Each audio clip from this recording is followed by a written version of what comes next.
আপনি কি জানেন আজ যেসব পেট্রোল পাম্পে গাড়ি গ্যাস বা তেল নিচ্ছে তার পিছনে রয়েছে শত বর্ষের ইতিহাস।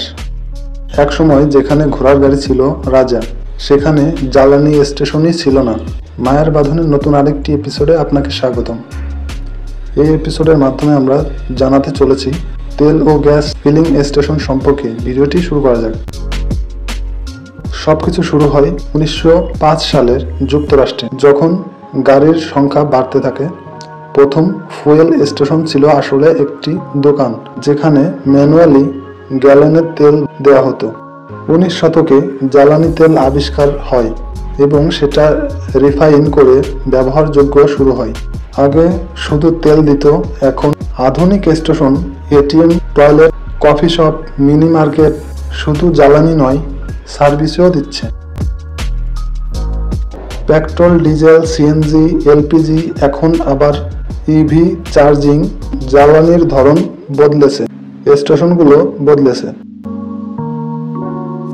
স্টেশনের নিচে থেকে বিশাল ভূগর্ভস্থ ট্যাঙ্ক, যেখানে নিরাপদে মজুদ থাকে তেল বা গ্যাস। নিয়মিত পরীক্ষা ও পরিষ্কার করা হয়। জ্বালানি ট্যাঙ্কার ট্রাক স্টেশনের তেল সরবরাহ করে, তারপর পাম্পের মাধ্যমে নির্দিষ্ট ইউনিটে তেল গাড়িতে দেওয়া হয়। ডিজিটাল মিটারের হিসাব করা হয়। বাংলাদেশে এখন 4000-এর বেশি petrol diesel station, 700+ CNG station এবং শতাধিক এলপিজি পয়েন্ট আছে। যে গাড়িগুলো সেবা নেয়, যেমন bus, truck, microbus, private car, motorcycle. একটা ফুয়েল স্টেশন শুধু জ্বালানির কেন্দ্র নয়, বরং এটি টেকনিক্যাল, কৌশলগত এবং পরিবেশ বান্ধব স্থাপনা। সময়ের সঙ্গে পাল্টে যাচ্ছে এরূপ রীতি।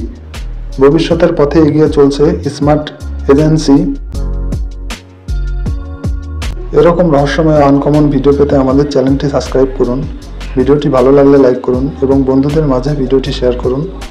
দেখা হবে নতুন আরও একটি এপিসোড নিয়ে। সেই পর্যন্ত ভালো থাকুন, সুস্থ থাকুন। ভিডিওটি শেষ পর্যন্ত দেখার জন্য ধন্যবাদ।